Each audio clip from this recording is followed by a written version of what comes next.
All right. Hello, everybody, and welcome to the Great Lakes Permaculture Design Collaborative podcast. I'm Milton Dixon, and I'm here with William Faith. And I'm Rhonda Baird. And we've been getting together as a teaching collaborative across 3 states. The podcast is there to answer a lot of questions while also inspiring a deeper level of inquiry. To bring ideas and information to people as they're exploring permaculture and implementing it. So, welcome. GLPDC.info. All right, so here we are, Great Lakes Permaculture Design Collaborative again today, and this is Rhonda Baird, and I'm here with William Faith and Milton Dixon. Hello. And we thought, since we're spending so much time in our homes these days, that we would do a little bit of a breakdown on what a home system is, because we talk about it a lot in permaculture design, and it's a really great window into how we practice permaculture. So we're going to share just a little bit about some of the choices we've made about our own homes and lives, and just talk about how that might be helpful to you as well. So first question is, what is a home system? It's kind of a clunky word that people might not be super familiar with. I kind of think of it from the perspective of you live in a home system as it is, whether it's consciously designed or not. As Milton is fond of saying, you know, in a lot of situations, some decisions are made for you, but how you interact with those decisions, how you modify or bring your own creativity to it has a lot to do with how that manifests. I think also, if we're thinking in permaculture terms, we might include, outside a little bit, kind of a zone 1, zone 0 area that we're talking about is the home itself. When I teach it, I usually think about the home system as basically like all the pieces and components that feed into your household, and that includes any property that you have decision-making control over, like any resource, but then also sometimes it could be helpful to think about how the regional supply for your household, like what is the draw, where are the things coming from? So you can talk about that. Well, and I were just discussing a little bit about sectors and energy flows through the home system, where things are coming in and where they're leaving from, the things that you desire to hold on to, what are your assets? And so it's a lot of understanding flows as well. There's always like a water flow, right, for drinking and for hygiene. There's that food flow that you're going to be either from the landscape or from other institutions, and then a waste flow, on the other side of that. And in modern day, we're going to have financial flows. I think also you might have like a educational or like even an intention or attention flow. What are we paying attention to? What are we working on? What are we reading? You just zone out in front of the boob tube, or you have a nightly study group on the designer's manual. It's a big difference. And then over the obvious ones that we always talk about, your fire, your wind, and all the general things that you're trying to plan around and design around. And heating the home system, or energy, clothes washing, pets, Yeah. Excluding them or including them as is necessary. Yeah. And how they watch, neighborhood cats and neighbors. Yeah. And their flow, right? Yeah. Here I've got, going outside a little bit, like a lot of squirrels and rabbits and even deer that will kind of exert their pressure in, mice in my home. If they come in, how do you deal with those? Even insects, like have you ever had in your food an infestation of moths? It's just not so fun. No fun. Yeah. That's fun for nobody. Yeah. So we make a lot of decisions about our homes and how we inhabit those spaces and how we spend our time, how we manage what's coming in. I think there's been a lot of consciousness about just being a consumer and then this challenge, sort of push back on the push to be a consumer society.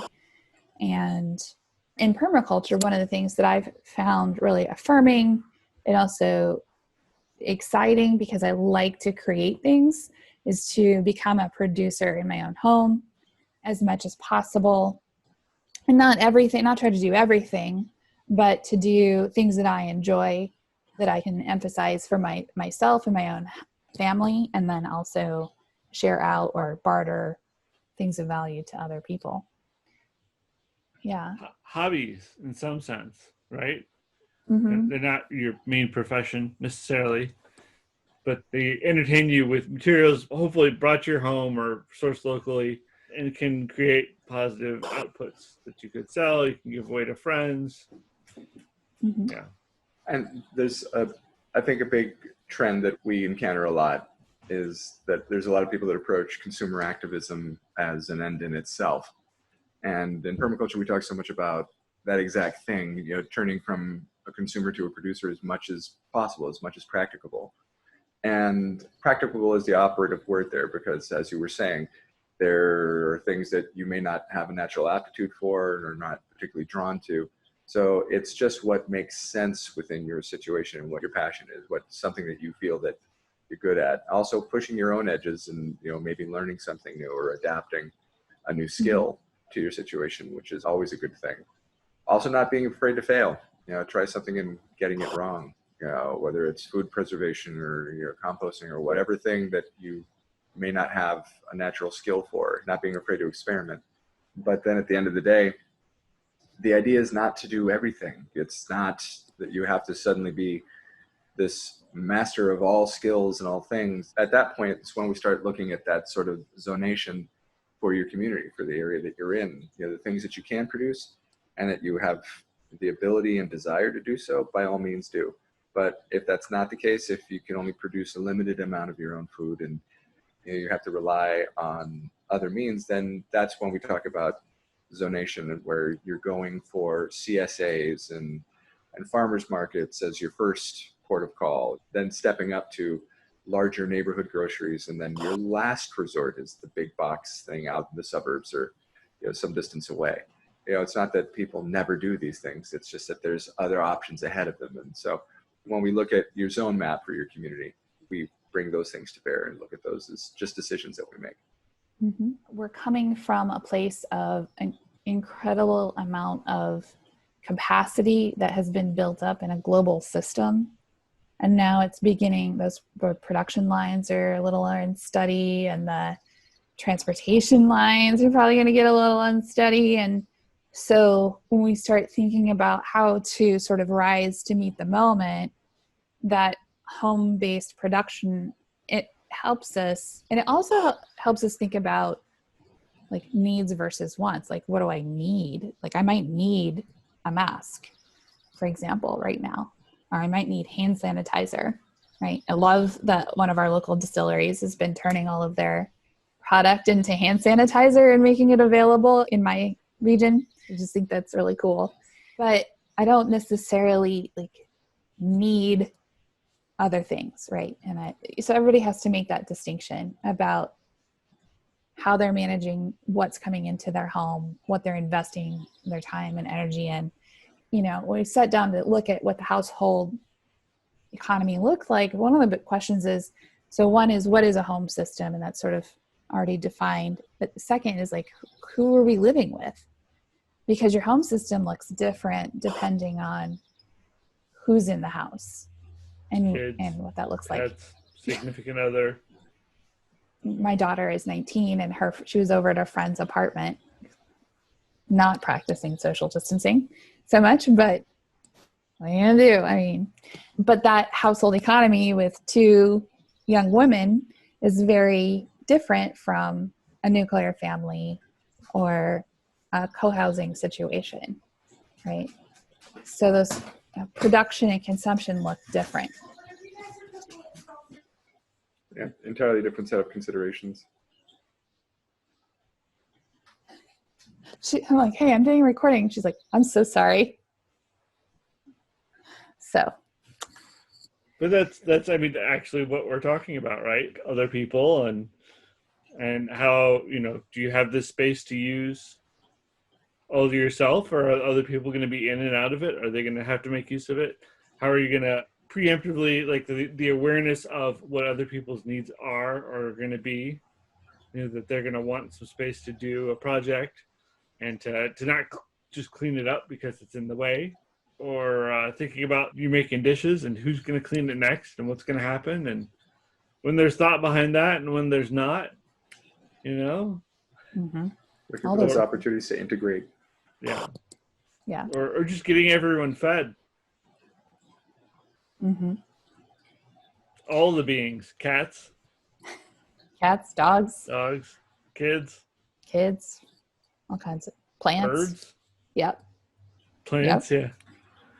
Everything. So keeping all those plates spinning. So there's a balance in that, and I don't know. I've told students for years, and I kind of got out of it, but saying like, I'm not sure the nuclear family is the most viable option of 2 parents and 2.3 kids or whatever the average is. I'm not sure that's set up to make anybody super happy, because there's just so many pressures.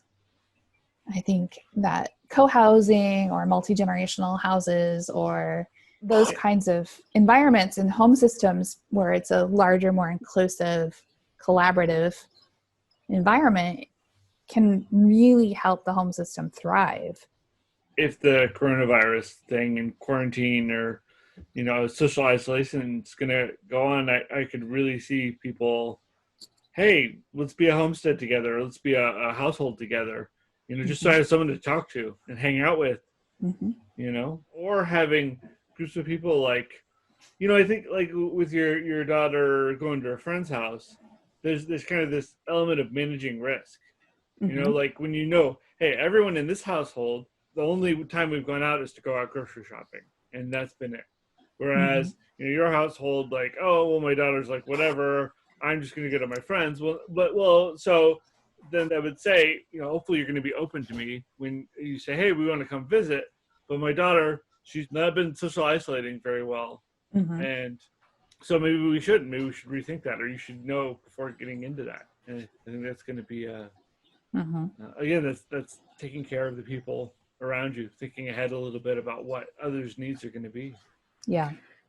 And then with respect to the nuclear family, this is something that I think is also a cultural variable from where we end up. Myself, having grown up in a Latino family, the nuclear family was never really such a fixation. It was always multi-generational, and you always had grandma and the kids and everybody living in the same place.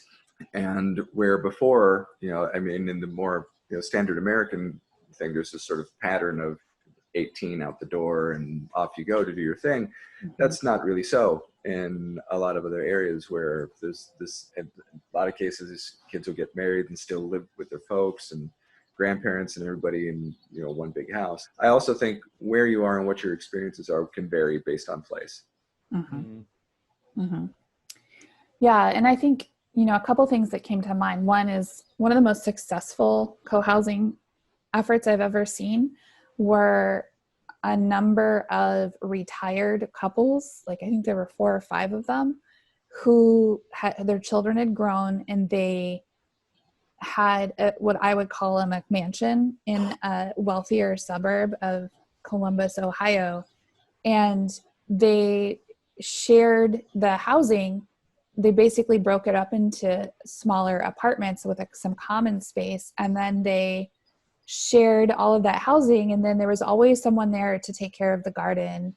But then the other people could travel or visit family and then come back, and then they had that collaborative space to share, to come together in community or break apart into their own spaces as they needed. And I just saw them be really happy with the arrangement, and they had a lot of the stuff work out. Whereas like, I think about some of the multi-generational components with older generations, and as a Gen X person, I think it's hard to work through some of the, like I see the older generation having a hard time with agreements, and I see the younger generation having a hard time with agreements. And I mean, my generation has a hard time with agreements, but I just think that it's We don't have that culture to even to build on, to consider that. Like, how do we make agreements? How do we get work done in the household when everybody has an idea of what should happen, right? And who gets to decide what should happen, right? Right. Yeah. Gen X has a distinct ability to self-start and be kind of independent. And, we didn't have helicopter parents. We were kind of off doing our own thing for the most part. We were the generation of latchkey kids for a lot of families. And so we're fine at doing the solo thing. We don't really have a problem being on our own. The issue is, okay, now we have to work together and come to agreements. So this is a new skill set that a lot of Gen X is having to cultivate in real time. Yeah. And everybody. Yeah, it's true. So yeah, this agreements piece, and so we keep coming back to the social permaculture. That's something that this team really thrives on recognizing and acknowledging and celebrating, is that really good communication, tools and strategies for coming to agreements, working through your own stuff, and being clear about that so that you can show up really well. Those are really important parts of your home system. Yeah, so the co-housing thing, we can work on it no matter where we are. We can get better at agreements at the social piece. If we're in urban or hyper-urban, we can move toward these kinds of things. I was just talking about kind of a suburban co-housing situation that could merge into a village as, more people took up the strategy. Rural co-housing, I've seen several projects where people were on a farm with different housing or shared housing. There's all kinds of variations to think about. And there's just a lot of benefit. But part of it is, maybe the biggest benefit I've seen, is that it takes a lot of the stress off people in terms of financial stress to provide everything that a household needs and pay ever increasing rents. And two, it's not good for us to be so socially isolated. For sure. This is really the integrate rather than segregate principle in action. This is that many hands making light work. You're spreading that load out so that no one person is the linchpin of the entire system. Everyone can shore things up. If someone's fallen a little behind or doesn't have capacity, other people can rise to meet that challenge. And so that's where the social, I think, is just central to everything that we're trying to do here. You can argue that it's more, it has more buy-in in urban centers just owing to the concentration of people, but I think that from all the way from household to neighborhood level, this has teeth, and the need is more apparent just day to day. It's obvious that we need some systems in place. We need a map kind of navigate our way through this, and so the social is, I just think, central to everything we're trying to do. Well, and I think it's interesting the way that we can invest in our social systems and in our social relationships. That is a really big investment. It is work, Yeah, I mean, we're already talking about a lot of the benefits of living in group situations. Yeah. Right. Co-housing. Well, and we were talking about sort of this generation and being self-starters, and I just assumed, knowing that things were probably going to get more challenging in my lifetime based on all of the information that I had, one of the things that we've done is, we made the choice for me to keep doing permaculture work, but also to homeschool our children. And so we just assumed that, we can't make choices for the previous generation, my parents, Corbin's parents. Those conversations they might be open to, we might be able to come to an agreement, but we can parent our children to be more skillful so that they understand that they are not just mindless consumers, playing every single latest video game and, or whatever stereotypical thing is, but that they know how to garden, they know how to, knit, and what it takes to make clothing, and, what caring for animals looks like, and how to seek an education and pursue their passions rather than just having it provided to them. So that took a lot of investment of time and energy and effort on our part. And there was sacrifice, in terms of I wasn't working a corporate job with health benefits and extra this or that. And we've all three of us have kind of made similar decisions about how we spend our time outside of that sort of mainstream paradigm. We are investing our time and life energy in other kinds of pursuits, and it looks a little different for all of us. But I think that life design, that choice, is really a valuable thing for each of us, and you guys can speak to it for your own experience. I find that those decisions matter, and basically revolution by example has always been my thing. It's providing a resource and being available to people. And it's right about now that a lot of these crazier decisions that people were always wondering about appear to make sense to folks that are like, hey, so that thing that you were talking about before, I remember I kind of poo-pooed it when you mentioned it, but I'd be interested in learning more about that. So people want to know about growing food and composting and starting to shore up some of their basic needs. And exactly how fragile this system is becoming more apparent to people right about now. So I think that there's that renewed interest in shoring up their knowledge base and, kind of beefing up their skill sets to meet the challenge that I think people are becoming aware that we're facing now. We've talked about this in permaculture in PDCs for years, that there's always that tendency to evangelize when you come out of one and you've got this new knowledge and you're so jazzed and excited about it, you want to share it with everybody. And I was certainly no exception when it was my turn, but I've definitely found that just carrying on with your day-to-day and doing the best you can and being available to folks as a resource is a very different conversation. So I've definitely stuck with that. It's served me well so far. I think that slow transformation of your life towards that end also helps you serve as an example. Yeah. There are many things we could talk about in terms of how to develop our home systems, and almost every single, we can call them experiments that you can engage in. They all have benefits and learning opportunities, and are ways to catch and store the value of how you spend your time and where you put your energy, and consider how to enrich your life. And a lot of people are asking those questions right now. I agree. And I think that if people want to know more about the home system, they could take a permaculture design course with us. I really appreciate this opportunity to work with these two folks. And one of the things that we get to do together is to put on permaculture design courses. We put together an awesome design course. We're very, very proud of what we've done. It's different than a lot of other design courses we've seen.